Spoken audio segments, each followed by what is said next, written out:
Halo semua, perkenalkan nama saya Sebentar. Farel Naufal Perdana. Jadi di sini saya ingin memperkenalkan dari proyek dari kelompok saya. Jadi yang pertama-tama saya ingin memperkenalkan nama dari kelompok saya yaitu Last Bite Cookies. Jadi Last Bite Cookies itu apa sih? Ya, Last Bite Cookies yaitu usaha rumahan yang memproduksi dan memasarkan kue kering yaitu sebuah cookies coklat.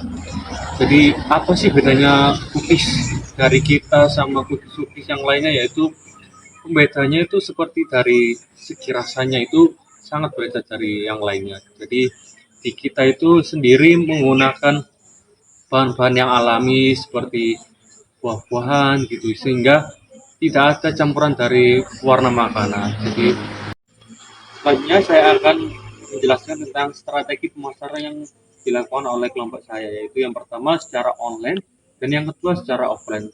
Jadi untuk secara online-nya sendiri kita menggunakan media sosial seperti WhatsApp, TikTok, dan Instagram. Dan kalau yang secara offline kita memanfaatkan metode promosi secara mulut ke mulut. Jadi tidak hanya yang ada di situ-situ saja. Jadi sehingga dari produk yang kita buat itu bisa menjangkau yang lebih luas lagi, tidak hanya secara online maupun bisa secara offline. Yang terakhir saya akan membahas tentang visi dan misi dari kelompok kami. Yang pertama yaitu visi dari kelompok kita itu menjadi brand cookies yang unggul yang dikenal luas dari kalangan mahasiswa karena brand rasa yang alami, sehat, dan cita rasa lokal yang memberikan kebahagiaan setiap gigitannya. Nah, yang kedua yaitu misi.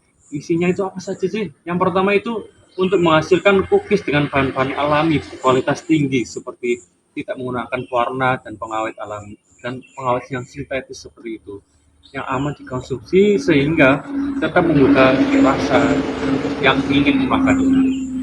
Yang kedua yaitu misi dari kelompok kita itu mengembangkan rasa yang inovatif. Jadi tidak hanya itu saja yang seperti cookies-cookies di luar sana. Jadi cookies kita itu menggunakan bahan-bahan yang alami yang lokal seperti pandan, buah naga, ubi ungu dan lain-lainnya. Sehingga cita rasa yang lokal yang ada di cookies itu masih terjaga. Jadi yang ketiga yaitu menjaga proses produksi. Jadi kita memproduksi cookies ini tidak hanya secara asal-asalan tapi menjaga kualitasnya agar konsumen itu lebih percaya terhadap produk yang kita buat. Yang terakhir yaitu dari misi dari kelompok kita itu membuat produk yang kita buat itu menjadi produk yang ramah lingkungan. Jadi seperti kita membuat kemasannya itu tidak seperti yang lainnya yang menggunakan plastik. Jadi kita menggunakan produk yang ramah lingkungan yang bisa terurai dengan cepat, sehingga kita mendukung proyek dari pemerintah sendiri itu yaitu mengurangi bahan plastik. Baik, sebelumnya perkenalkan nama saya Naswa Salsabila. Di sini saya akan menjelaskan terkait analisis produk dari Last Bite Cookies. Cookies yang Last Bite produksi merupakan inovasi dalam kategori makanan ringan yang mengutamakan kesehatan dan estetika alami. Berbeda dari kebanyakan produk cookies di pasaran yang menggunakan pewarna zat sintesis, cookies Last Bite dibuat dengan pewarna alami yang berasal dari bahan-bahan seperti pandan, buah naga, ubi ungu, dan lainnya. Penggunaan bahan alami ini tidak hanya memberikan warna yang menarik dan khas, tetapi juga menambah nilai gizi serta mengurangi risiko kesehatan yang dapat ditimbulkan oleh zat pewarna buatan. Selain itu, metode pemanggangan yang Last Bite gunakan pun berbeda. Last Bite tidak dipanggang menggunakan oven, melainkan menggunakan teflon, sehingga lebih hemat energi dan cocok untuk produksi skala kecil dan rumahan. Produk ini hadir dalam dua bentuk, yaitu cookies jumbo dan juga cookies mini. Cookies jumbo memiliki diameter 10 cm dan berat per porsi sebesar 250 gram. Takaran ini dibuat dengan campuran 3 rasa yaitu coklat, vanila, dan juga stroberi yang diadon menjadi satu sebelum dipanggang, menghasilkan cita rasa yang kompleks dan juga menarik. Sementara itu, cookies mini berdiameter 3 cm dan juga memiliki berat per porsi sebesar 250 gram, namun tidak menggunakan campuran rasa dalam adonan. Sebagai gantinya, cookies mini dilengkapi dengan glaze terpisah yang tersedia dalam 3 varian rasa, yaitu matcha, tiramisu, dan juga red velvet. Kombinasi bentuk, rasa, dan warna yang beragam menjadikan produk ini tidak hanya lezat, tapi juga menarik secara visual dan cocok untuk berbagai segmen pasar, mulai dari anak-anak hingga ke dewasa yang menginginkan camilan sehat dan juga estetik. Baik, berikutnya saya akan menjelaskan terkait dengan analisis SWOT, yang mana yang pertama ada strength atau kekuatan. Dalam last bite cookies ini, kekuatannya memiliki keunggulan yaitu modal relatif kecil, bisa dimulai dari dapur kos tanpa perlu sewa tempat yang besar. Keunikannya mudah berinovasi dengan berbagai rasa, warna, bentuk, dan juga kemasan. Kemudian ada kedekatan dengan konsumen, yaitu lebih personal, cocok untuk target pasar seperti di lingkungan mahasiswa.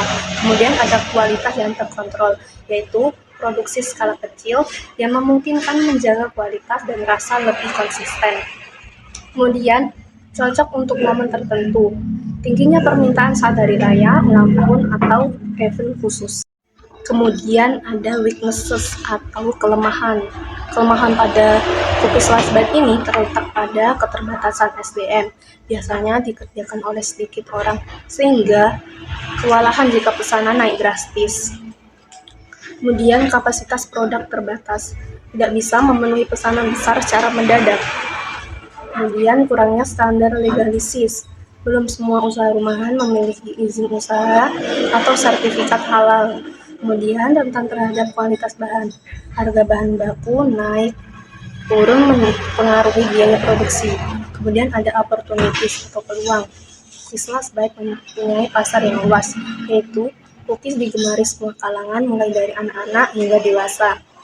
Kemudian tren pasar, cocok untuk dijadikan souvenir, hampers lebaran, Natal, maupun hadiah ulang tahun.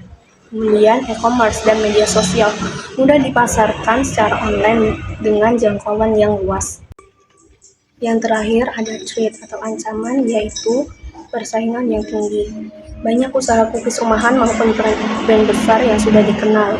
Kemudian fluktuasi harga bahan baku, gula, coklat, tepung, mentega bisa naik sewaktu-waktu. Kemudian ada perubahan tren makanan. Konsumen mudah cepat bosan dan beralih ke snack lain yang lebih populer. Yang terakhir ada regulasi dan legalitas. Jika tidak memiliki izin usaha atau label halal, bisa kalah saing dengan usaha lainnya. Perkenalkan, nama saya Aiswardia Rai. Di sini saya akan menjelaskan tentang bisnis model kanvas dari bisnis last bite cookies. Yang pertama, creativity terdapat 4 bagian. 1. Produksi cookies fresh langsung pada saat order. Yang kedua, pengembangan varian rasa dan kemasan. Yang ketiga, pemasaran melalui media sosial. Yang keempat, pengelolaan pre-order dan pengiriman. Untuk selanjutnya, key resolution terdapat 4 bagian. Yang pertama, resep dan inovasi rasa cookies. Yang kedua, peralatan produksi untuk rumahan. Yang ketiga, akun media sosial seperti Instagram, TikTok, dan WhatsApp.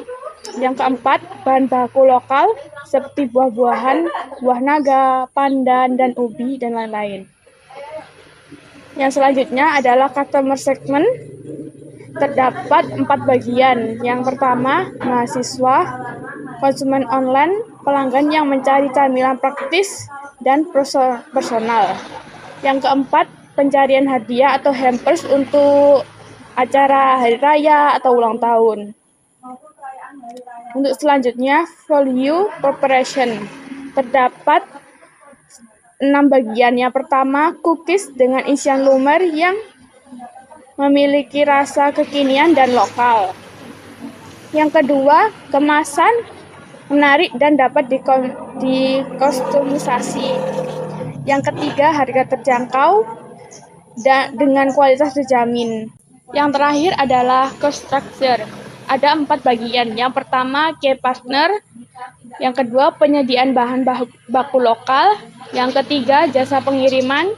Yang keempat atau yang terakhir, influencer atau teman yang membantu promosi. Sekian dari saya, penjelasan dari bisnis model kanvas. Selanjutnya akan. Assalamualaikum warahmatullahi wabarakatuh. Perkenalkan, saya Agung Santoso. Di sini saya akan menjelaskan sedikit tentang BMC. Nah, di sini saya akan menjelaskan yang bagian customer relationship. Eh, di sini cara kami menjaga hubungan baik dengan pelanggan yaitu kami fokus pada pelayanan yang personal dan responsif. Contohnya seperti interaksi dan respon cepat lewat DM, Instagram, ataupun dari WhatsApp. Nah, yang kedua membagikan testimoni dan story di Instagram untuk membangun kepercayaan. Dan yang terakhir kita melayani pesanan custom seperti mencantumkan nama pada kemasannya. Nah, di sini yang saya akan menjelaskan yang kedua yaitu bagian key partners atau mitra yang mendukung bisnis kami. Kami berkolaborasi dengan pihak eksternal untuk operasional dan promosi. Contohnya seperti petani lokal untuk pemasak buah naga dan ubi untuk rasa yang unik. Dan yang kedua jasa pengiriman seperti JNE dan atau GoSend untuk mengantar pesanan. Yang terakhir di sini seperti influencer atau teman yang membantu mempromosikan jualan kami. Oke, di sini mungkin yang ketiga yaitu bagian yang channels atau saluran yang digunakan untuk menjangkau pelanggan. Kami memanfaatkan platform digital dan jaringan pribadi, contohnya seperti Instagram dan TikTok itu untuk mengunggah konten dan promosi, dan WhatsApp untuk mengirim pamflet dan menangani pre-order, dan yang terakhir kita melakukan promosi dari mulut ke mulut dan sistem pre-order dengan kuota terbatas untuk ciptakan eksklusivitas. Yang keempat, bagian yang revenue streams atau sumber pemasukan bisnis kami. Nah, di sini pendapatan kami berasal dari berbagai jenis penjualan. Contohnya penjualan cookies per kemasan reguler, paket mini dan sharing pack untuk acara kumpul-kumpul, dan custom hampers untuk keperluan hadiah hari raya atau ulang tahun, dan yang terakhir pre-order sistem kuota yang buat rasa limited edition. Nah, mungkin itu sebagian BMC yang bisa saya jelaskan. Kurang lebihnya terima kasih. Perkenalkan, nama saya Putri Ahmadani yang akan menjelaskan pentingnya pembagian anggota, yaitu untuk memastikan operasional berjalan dengan lancar secara optimal. Kami telah menyusun struktur tim inti yang terdiri dari 5 posisi. Yang pertama adalah CFO, yaitu bertanggung jawab penuh dan koordinasi serta pengawasan usaha secara keseluruhan. Kemudian ada tim produksi dan pengemasan, di mana tim ini akan fokus pada pembuatan dan pengemasan produksi dengan standar kualitas tertinggi. Yang terakhir ada keuangan dan pengemasan, di mana tim ini akan memastikan pengolahan dana yang efektif secara penjualan produk yang berhasil di pasar. Kemudian ada analisis keuangan. Yang pertama yaitu kebutuhan modal awal, di mana kami telah menghitung modal awal sebesar Rp403.000. Jumlah ini mencakup modal awal sebesar Rp364.000 dan dialokasikan dana untuk bahan baku, kemasan dan stiker, serta biaya operasional awal seperti gas, air, kemudian biaya transportasi. Kemudian ada perhitungan harga pokok produksi, di mana berdasarkan asumsi produk 25 pieces, harga pokok produksi per pieces kami adalah Rp7.920. Angka ini didapatkan dari total biaya produksi sebesar Rp198.000, mencakup biaya bahan baku Rp99.000 dan biaya operasional Rp49.000. Kemudian ada break even point dengan harga per pieces Rp10.000, margin kotor kami adalah Rp2.080 per pieces. Melalui penjualan break even point, kami menemukan titik pas kembali modal akan tercapai ketika kita menjual 194 pieces produk.